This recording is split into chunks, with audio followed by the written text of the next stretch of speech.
What's going on, everybody? Alright, today we're going to talk about, once again, another multi-tool, and once again it's going to be a budget multi-tool, a cheaper one on the scale, and that will be your Mossy Oak Wal-Mart multi-tool. I don't know if it's sold exclusively by Wal-Mart, but that's where I got this one. Alright, and the reason I'm doing these cheaper ones instead of your Leatherbins or your Victorinox or Sogs or what have you is because that horse has already been beat to death on YouTube already. Don't need another one that has already been gone over pretty thoroughly. But I get a little excited when I find a cheaper multi-tool that I think has some potential. So that's why I'm going to be showing some more budget items in my videos instead of high dollar stuff, because most of that has already been gone over pretty thoroughly, in my opinion. Okay, so first things first, we'll go over the tools and show you what it's got to offer, and then we'll talk about the bad, the good, and some closing thoughts. Alright, so to start off, you have a pretty generous size file with your 2-direction and 1-direction. Once again, a generous Phillips head, 3D I might add. Pretty long shank. You've got your one-handed opening knife blade. You've got a nice saw, pretty good size saw. You have got your serrated blade, which I thought was cool. And you have a flathead and the also wonderful bottle opener, and it actually has a wire stripper on that side on the bottom like your Leathermans as well. So I'm trying to get that into focus, but it's wanting to give me a hard time. Alright. All the tools are accessible from the outside of the tool, and like I said, a lot of them, at least 4 of them, are one-handed opening, and they all lock. So I thought that was pretty cool. Alright, we'll show you the plier head next, the main deal. Alright, so there is your plier head. Good size plier head, like the Serge, and like the last one I reviewed, the Ozark Trail multi-tool. Good size, about the same size as those. You've got your needle nose, your regular plier section, and your cutters with your hard wire cutters here at the bottom. And all of that is pretty well proportioned. They're rounded on the side right here. And one more cool thing I'd like to show that I was pretty impressed or surprised, to say the least, that they added was a wire stripper at the bottom right there. You can tell. And that doesn't appear to be just an afterthought. Looks like they actually cut that out to design it in there, which I thought was pretty surprising considering what you're paying for this. Like I said, this is a budget item, and as you can tell, they are spring-loaded, which is nice. You've got some nice slippery grips, or smooth grips, but they're not slippery. I was able to use them quite well over the past couple weeks that I've been EDCing this. Alright, so next we'll talk about the bad, the good, and some of my closing thoughts and some thoughts about the evolution of multi-tools and how that comes to fruition today. Okay, to start with, when I first got this multi-tool, the lock was a little bit slippery on just this one tool, but this is a problem that worked itself out through usage. As you can tell right here on where it would grab it, that is very rounded and polished. I'm trying to get it to focus, but I think it's going to give me a hard time. So basically, when the lock was engaging, when I first got it, I was able to tap it or just pull it and it would disengage. Through usage, that actually worked itself out. Now it has a pretty positive click, and that is not a problem anymore. but it's worth mentioning. Alright, so that was number one. Number two, you have this nice saw blade, but there's two things I have issue with. Number one, at first I thought it didn't taper at all. Upon further review, it does taper ever so slightly, but not much. You can see it's pretty thick, so that creates a problem when trying to saw through wood, because obviously the thicker it is and the less it tapers, it's going to get wedged and caught very easily. But that's something you deal with a cheaper multi-tool. On the positives, it is a locking saw blade. It does have a 90 on it, so you can do your scraping and your use it with a fire steel if you want. But there's one more thing, and like I said, this could just be this multi-tool, I don't know, but it appears to be a little bit bent, and you'll see what I mean. It catches the side of the scale every time when you push it in, and you can tell it looks to be a little bit bent, but maybe that's just this one.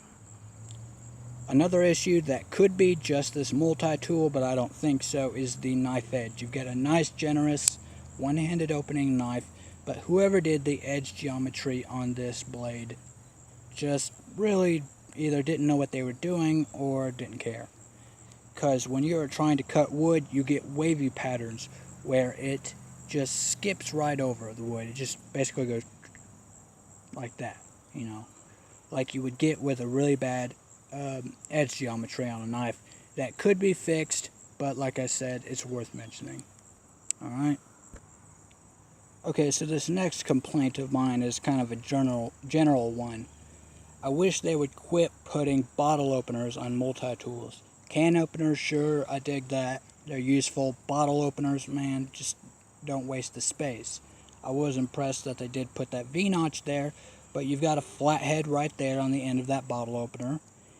And then you've got another redundant one, which is basically the same size. And what they do is they over-polish to hell all these tools, so stuff like this Phillips head shank, it's really rounded on the end, you probably can't tell.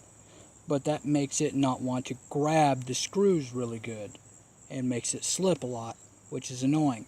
And then they have these two redundant flat heads here where they could have put an actual can opener there, or an awl I would have liked to see in place of at least one of these. But once again, that's just my personal preference, kind of a gripe on my part. I'll let you make up your own minds about that. Okay, this last gripe is the serrated blade. You've got a nice serrated blade here, but I'm going to show you something. Here's the Serge serrated blade. You notice a difference? That's right. The serrations are on the wrong side, if you're right-handed at least. This Serge is set up for a right-handed person, so you've got the serrations on this side. Wrong side on this one. Which I guess if you're cutting wood, rope, that really doesn't matter. And that is also the case with this pocket clip. It should be on this side if you're going to carry it in your right pocket, but instead they have it on this side. Left-handed, I guess that'd be fine. If you're going to put it in your left pocket, use your left hand, that's fine. But all these other tools are set up for a right-handed person, so which is it? Okay, some of the good. You've got big-ass plier heads, which I like. Great cutters. You've got that wire stripper there. You've actually got a pocket clip, which I thought was really cool that they included, even though it's on the wrong side in my opinion.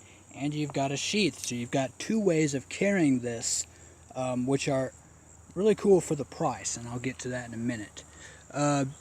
You've also got one-handed opening tools. All of them are on the outside, and all of them lock. And they're not small tools. They're not small ones that don't really work, small rinky-dink tools. What they did is, instead of giving you a whole bunch of small tools, they gave you a few big ones that are functional. So I thought that was really cool. You've got a 3D Phillips head with a good long shank. The best part about this is, all of this you get for $8 and change before tax. It comes out to about $9 and change before tax. Not bad. That is a good option for $8. It's actually cheaper than this one. So that's why I had to show it. That brings me to the evolution of multi-tools, which we will talk about here in just a second. Okay, so back in the day, the first multi-tool looked a little something like this. Tim Leatherman's first PST looked a little something like this. Obviously, this is a knockoff multi-tool. You can find them absolutely everywhere. But through competition, you see great multi-tools like this today. Leatherman Serge, I think it's the best one on the market. You may disagree, that's fine. But without competition, you wouldn't see an $8 multi-tool like this. While this thing is far from a Leatherman or a Serge or even some of your other cheaper Gerbers, it's still pretty cool for what you're getting. And without competition, you probably would see more like this today instead of the cool multi-tools you see today. And they obviously have to be paying attention, as you can tell by the holes on that, almost identical. They obviously have to be paying attention to some of these bigger, better multi-tool companies and trying to see how they can improve on their own product so that obviously they can sell more of that. That's competition. You may not like that they're trying to copy some of the features, but that inevitably happens. I'm not going to go into whether it's right or wrong. I'm just trying to prove, make a point that without competition, you don't see growth. You don't see better products. You don't see something like this that the everyday person, no matter how poor you are, can afford. You can have a decent budget multi-tool that is going to function and work for you, and if you break it or lose it, oh well, you can buy another one. You don't see stuff like that available in any other country. I won't say any other country, but you don't see it flourish like it does here in America. And that is because we have that great thing called competition. And I think it's really neat to watch the evolution of multi-tools and other products in general, where you can get something so cheap, but is actually a decent item. Flashlights are another example of that. You can get $5 flashlights that have so much technology packed into them now. But that is just considered industry standard now. They wouldn't dare make something and charge $30 for it like they used to back in the 1990s or 80s. That they considered the top of the line back then. Now that is old and dated, and they can't give them away. But that's not a bad thing. That's competition. You get the newest, best product for as cheap as possible through that competition. And so I really think that's a really cool thing. And I'm always interested to watch and see what new things come out on the market because of that. And that is only here in America that it flourishes so nice, so fervently. And we're not just stuck with something like that. And, to all the old school Leatherman lovers, there's nothing wrong with the PSTs or older ones. Some people prefer them. I'm not knocking them. I dig them myself. I have a few, but I'm just saying, the newer ones are pretty great as well. So I just think that's really great, and I guess that's pretty much all I had to say about it, but I wanted to, delve into that a little bit more and explain why I like showing some of these cheaper multi-tools and cheaper products that I'm going to show in the future, as well as some nice newer ones, but I want to show things that the average everyday person can be able to afford. So in closing, guys, I want to say that I'm not a rich man, I'm not a rich person, but I don't feel poor, and I feel pretty lucky to live where I live here in America because I'm able to afford all of this stuff. These are not cheap, but I'm able to afford all these things as a poor person here in America. Some would call that extras or comfort items, to be able to afford a $100 multi-tool. So I feel pretty blessed. And with that, I wish you all a good night, good day, and God bless.